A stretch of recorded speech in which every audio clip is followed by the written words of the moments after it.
During this week's presidential debate, Vice President Kamala Harris reiterated her support for what is referred to as a two-state solution in Israel, which would transfer the geographical heart of the state of Israel, Judea and Samaria, to the Palestinians. Now, her pledge comes not only in the wake of October 7th, which has led to a soon-to-be year-long war, but just this week. In fact, in the last several weeks, we've seen increased terrorist attacks in Judea and Samaria. Is this not rewarding terrorism, which will simply lead to more deadly attacks? Joining me now to discuss this is Carolyn Glick. She's a senior contributing editor at the Jewish News Syndicate and the host of the Carolyn Glick Show on JNS. Carolyn, welcome back to Washington Watch. It's always great to be with you. Thank you so much for having me on your program, Tony. Well, I appreciate you staying up late and joining us from Israel. I want to ask you the reaction to the vice president's reiterating the support for a two-state solution, given all that is happening now and what's been happening in the last year. You know, at JNS, we've been doing polling of Israeli sentiments regarding the presidential race, and we checked it last, I think, 2 weeks ago, and Trump was leading by more than 2/3 of Israelis supporting him over Kamala Harris. I assume that next week, when we repoll that question, she'll have a much lower level of support, because what she said, quite simply, at the presidential debate on Tuesday night was the most hostile statement ever made by a major presidential candidate, by a nominee of one of the major parties regarding Israel in history. Her hostility towards Israel was stunning. I mean, what she said was that exactly what you're saying, that this is how they're going to pay the Palestinians back for invading Israel and carrying out the largest slaughter by terrorism of human beings, at least since 9/11, and certainly the most sadistic one, in the sense that they were filming themselves in real time, carrying out atrocities against and crimes against humanity, immolating entire families in their homes. And these were crimes that were carried out by children who were along for the ride. So this was a very much an invasion of Palestinian society into Israel, not just Hamas, which led them, but over 10,000 people came into Israel from Gaza and participated in the atrocities. Only around somewhere between 5,000 to 6,000 of whom the military estimates were actual Hamas members, card-carrying members of Hamas terrorists, and the rest of them were civilians. Carolyn, when you look at what the vice president said, and then you look at what the Biden-Harris administration has done, I would say their support of Israel has been tepid at best.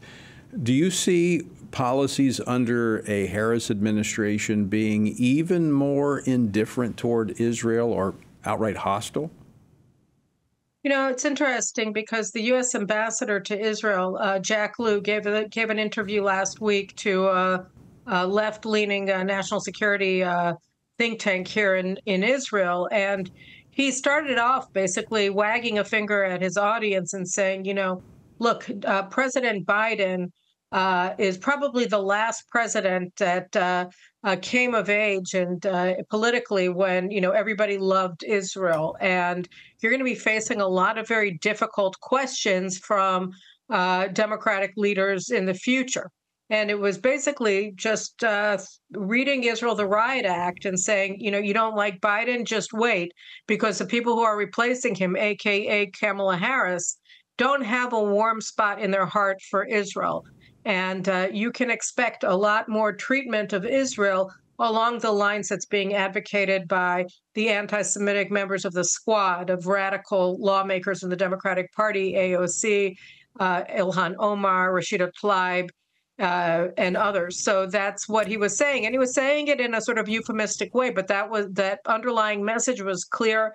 And I think he's right. I think that what Kamala Harris showed at the debate this week is that, an America under her presidency will not allow Israel to do anything beyond intercepting missiles en route to Israel. No offensive actions against our enemies, whether it's Iran or the Palestinians or Hezbollah, or anybody else. She said, I will always support Israel's right to defend itself. But the United States right now continues to embargo 2,000-pound bunker buster bombs to Israel because they don't want us to take offensive action that will effectively diminish the capacities of our enemies, whether it's Hezbollah or Iran, to wage war against us with all the munitions that they're keeping in underground bunkers or in mountains. This is in the case of Iran and its nuclear installation. So what the United States is doing by withholding these 2,000-pound bunker busters is saying, you cannot actually defeat your enemy.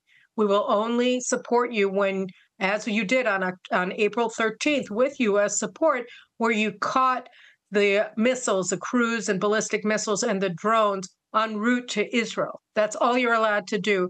And that's a sucker's game because eventually enough of them get through to cause strategic damage to your country and to your people. Carolyn, we just have about a minute and a half left. I want to go back to the issue of the two-state solution, and I like to educate our viewers and listeners. I want to put a map up there that shows what is called the West Bank, Judea and Samaria, which is the geographical heart of Israel, is the heart of Bible. The Bible land, everything we read in our Bibles, about 80% of that occurred in that area. So that small strip of the Gaza Strip, along with that big area of the West Bank, that's what they're talking about when they say a two-state solution. How could Israel defend itself if that is given away to a hostile entity?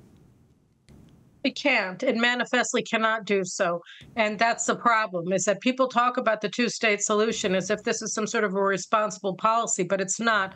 What it is paving the way for a final solution. Again, the solution in both concepts is not ironic. The problem is that if you try to establish a Palestinian state, causing Israel to renounce our rights to our biblical homeland, to the homeland of the Jewish people since time immemorial, what you're saying is that you want Israel to be defeated, that you think that giving people whose goal in life is to annihilate the Jewish state and the Jewish people and all the Palestinian factions, not only Hamas, but also Fatah and the Palestinian Authority, they make no bones about the fact that they seek the annihilation of the state of Israel. You give them sovereignty over the West Bank of the Jordan, of Judea and Samaria. You are giving them the keys to the realm. You are telling them, go ahead, wipe Israel off the map. Carolyn, we're going to leave it there, but hopefully we'll catch up next week.